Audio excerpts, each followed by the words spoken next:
सर्दियों की एक उदास लेकिन रहस्यमयी सुबह थी। पुराने शहर के किनारे फैले घने जंगल में लकड़ी काटने की आवाजें गूंज रही थीं। हर वार के साथ ऐसा लगता था जैसे खामोश पेड़ों का दिल चीख उठता हो। उसी जंगल में एक गरीब मगर इज्जतदार लक्कड़हारा रहता था, जिसका नाम रहमत था। वो हर दिन फज्र के बाद जंगल आता, दो वक्त की रोटी के लिए लकड़ियां काटता और शाम से पहले लौट जाता। मगर उस दिन माहौल कुछ अलग था। ना परिंदों की चहचहाहट थी, न हवा में हलचल। रहमत के दिल में बेवजह एक अनजाना डर बैठा हुआ था। अचानक उसकी कुल्हाड़ी किसी सख्त चीज से टकराई। लकड़ी नहीं, जैसे पत्थर हो। उसने झुक कर देखा तो जमीन पर एक नौजवान बेहोश पड़ा था। उसके कपड़े मिट्टी से सने थे, मगर उनकी बनावट आम नहीं थी। चेहरे पर जख्म थे, लेकिन आंखों में अजीब सा रौब और शान झलक रही थी। रहमत के जहन में सवाल उमड़ पड़े। ये कौन है? यहाँ क्यों है?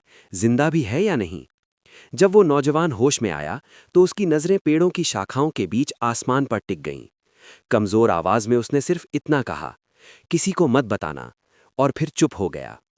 रहमत उसे अपने कच्चे घर ले आया, जहां मिट्टी की दीवारें और घास फूस की छत थी। पूरे गांव को नहीं पता था कि उस गरीब लक्कड़हारे के घर में ऐसा राज छिपा है जो अगर खुल जाता तो पूरे शहर की बुनियाद हिल जाती। रात को मस्जिद से इशा की अजान गूंजी और उस नौजवान की आंखों से आंसू बहने लगे, जैसे कोई बड़ा दर्द या गुनाह उसके सीने में दफन हो।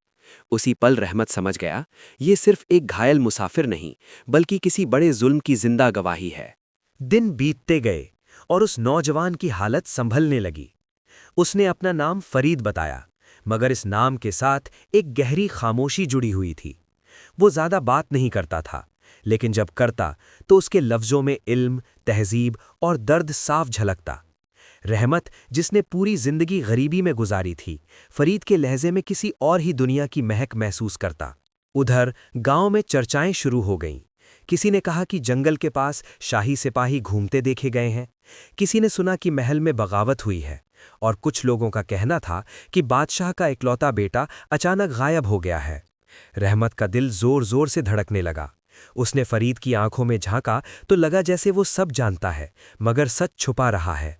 एक रात जब मूसलाधार बारिश हो रही थी और मस्जिद की दीवारों से पानी टपक रहा था, फरीद ने सच्चाई बताने का फैसला किया।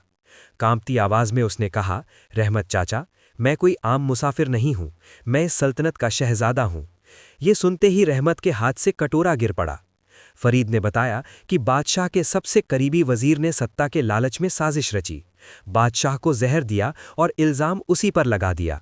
पूरे शहर में ऐलान हो गया कि शहजादा गद्दार है और उसे जिंदा या मुर्दा पकड़ा जाए। फरीद किसी तरह जान बचाकर भाग निकला, मगर जंगल में उस पर हमला हुआ और वो बेहोश हो गया। रहमत के दिल में डर और ईमान की जंग शुरू हो गई। अगर वो सच बता देता तो शायद इनाम मिलता, अगर छुपाता तो जान का खतरा था।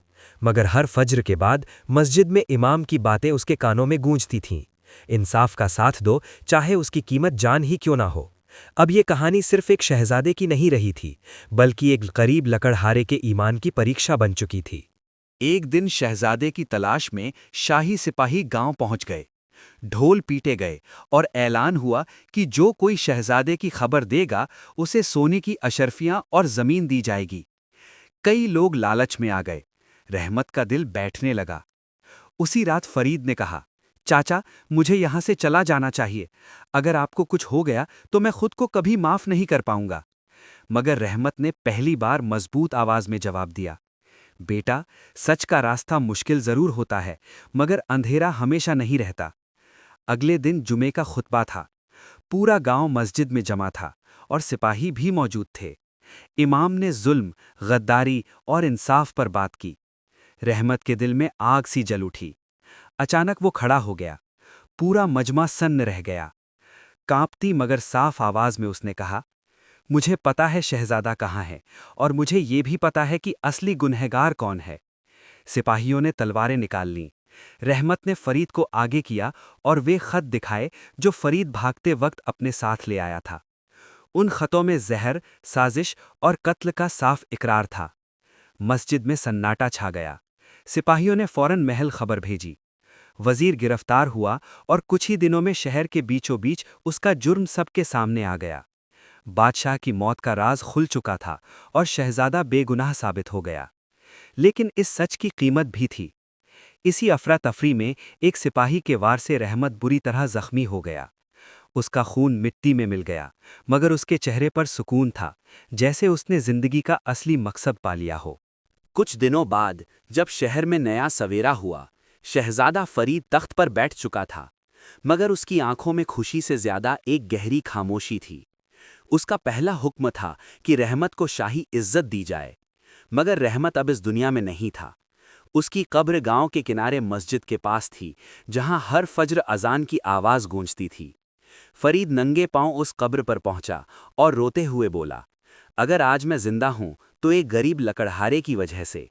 उसने ऐलान किया कि अब इस सल्तनत में कोई फैसला जुल्म या लालच पर नहीं होगा। दरबार की दीवार पर रहमत के अल्फाज खुदवाए गए, सच कमजोर लगता है, मगर आखिरकार वही सबसे ताकतवर होता है। आज भी गांव के लोग ये कहानी सुनाते हैं कि कैसे एक गरीब लकड़हारे ने अपनी जान की परवाह किए बिना इंसाफ का साथ दिया, और कैसे एक शहजादा तख्त पर बैठकर भी उस मिट्टी के इंसान का कर्जदार रहा। ये कहानी हमें याद दिलाती है कि बड़प्पन ताज या कपड़ों में नहीं, बल्कि किरदार में होता है। जब इंसान हक के लिए खड़ा होता है तो वो इतिहास बन जाता है, चाहे उसके हाथ में कुल्हाड़ी हो या ताज। यही सबक है, यही इबरत, और यही वो सच है जो दिलों को बदल देता है।